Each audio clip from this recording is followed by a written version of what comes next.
And in that verse, that little phrase, he begins a lesson on the issue of blame and the true place that we should place our blame when our temptations and our failures come. We ought not blame upwardly. We ought not blame outwardly. We ought to blame inwardly. And that is James' point. He makes two important arguments regarding, against the notion that God should be blamed for our sin. Two arguments against the notion that God should be blamed for our sin. The first argument is this: God cannot be blamed for sin because He is holy and is Himself without sin. That's the first one in your notes. God cannot be blamed for sin because He is holy and is without sin. Last week, we said God allows us to go through trials, right? We said God places trials in our lives so that we might be able to persevere through them and be stronger and better on the other side. Remember I talked about the polishing stones in the vat that created the mirror finish on the boat propeller? God does that. He allows us to go through those polishing stones of life so that we come out on the other side better. Yet at the same time, we cannot say that it is God who produces temptation within us to sin. A trial is an opportunity for growth. It is an opportunity to do good. It is an opportunity to stand fast. It is an opportunity to persevere. A temptation, however, is a desire to do evil. And there is a difference. Temptation is impulse towards evil. And James says it is not from God. James says that God has no impulses towards evil, nor does He give us the impulse to go towards evil. So if anyone wants to blame God for his temptation, that person automatically is in error, because God does not tempt us because He cannot tempt us in that direction. God cannot produce within us the desire for sin. It's already there. He need not do it. It would be opposed to His nature if He did. The Bible, if there's anything that the Bible says about God, it is that God is holy. In fact, I have argued with people this point. People say God is love, and love is God's most outstanding attribute. I say, no, it is not. Holiness is God's most outstanding attribute. Because every attribute that comes after holiness is a part of holiness. God's justice is holy. God's judgment is holy. God's mercy is holy. God's love is holy. Everything that comes out of God goes through the filter of His holiness first. His holiness is His most outstanding attribute. It is the only attribute in Scripture that has ever given a threefold verse. Holy, holy, holy. Never is God called mercy, mercy, mercy. Never is God called justice, justice, justice. Never is God called love, love, love. But God is called holy, holy, holy. To the third degree, the highest in the Hebrew language, when they wanted to say, and I know many of you know this, but I say it again because it's so important. When the Hebrews wanted to state something emphatically, they'd say it twice. Remember, Jesus would say, verily, verily, I say to you. Simon, Simon. He would say the name twice to emphasize. But if something was emphasized to the third degree, it was the highest form of emphasization. You were emphasizing it as high as you could. You were saying, this is the highest level. God's holiness is holy, holy, holy. Isaiah 6:3, holy, holy, holy is the Lord of hosts. The whole earth is full of His glory. Leviticus 19:2, you shall be holy, for I the Lord am holy. 1 Peter 1:16, you shall be holy, for I am holy. Habakkuk 1:13, your eyes are too pure to approve of evil. You cannot look on wickedness with favor. Hebrews 7:26 talks about Jesus. Jesus is the God-man. Jesus is God in human flesh, and it says of Jesus Christ, He was holy, innocent, undefiled, separate from sinners. Jesus was holy. God is holy. God is opposed to evil. And because of that, because of His holiness, He cannot be blamed.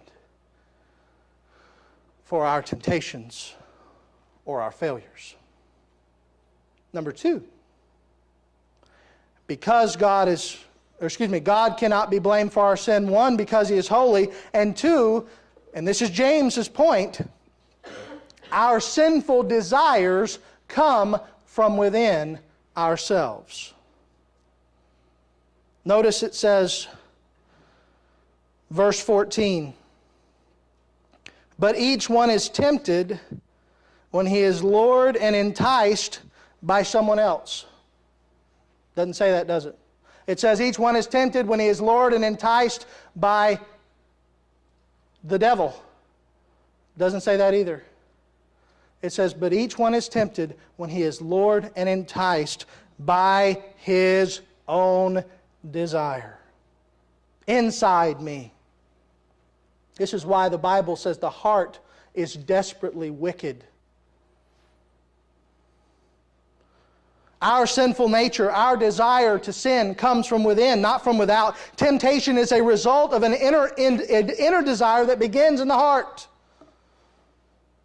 James will eventually deal with Satan. He will eventually mention Satan, but he wants us to focus first on the problem inside rather than external tormentors.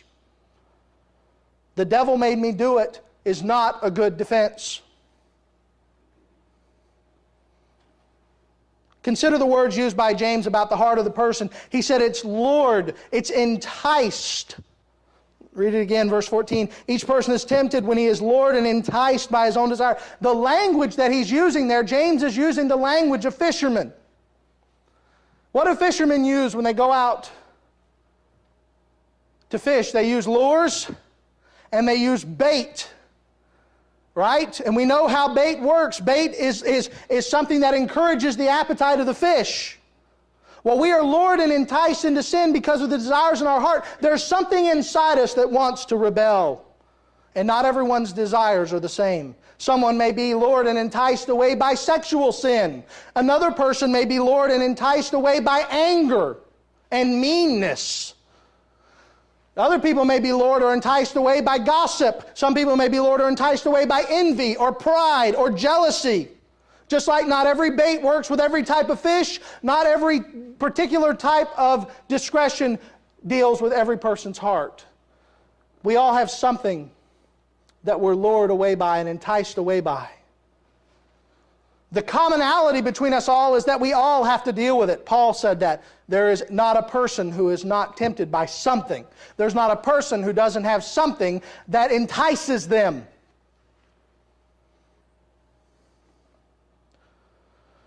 And then James makes an important point in verse 15 about the nature of lust. He says in verse 15, he says, then desire when it is conceived gives birth to sin, and sin when it is full grown brings forth death.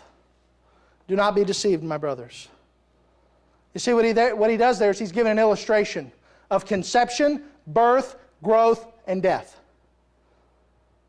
I want to help you understand it better. You've got your notes handy. I want to help you understand it better like this. Desire is conception. Deception is birth. If you want to make a little note off to the side, it might help you. But there are 4 stages that lead you into sin. Desire, which is the conception that James is talking about.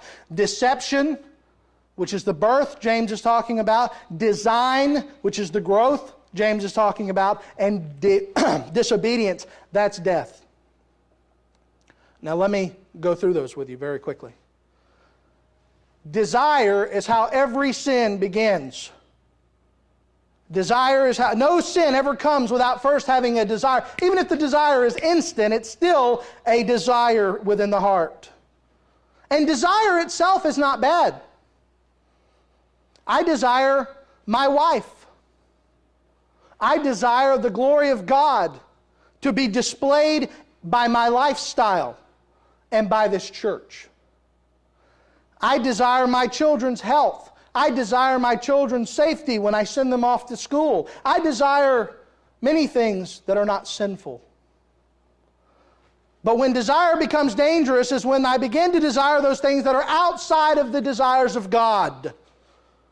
When I begin to desire those things that I know are in rebellion to God. and I begin to gravitate towards it, whatever it is, there's a desire in my heart. Then comes deception. You know what deception is? Deception is when I convince myself there's nothing wrong with it. That's deception. I convince myself there's nothing wrong with it. Think about this. Man has a wife, and he's working in an office with another woman, and he begins to have a desire for that other woman, a relationship outside of his own. That's the desire. It becomes deception when he says this, well, my wife hasn't been making me happy lately, so I'm in my rights to go outside my marriage.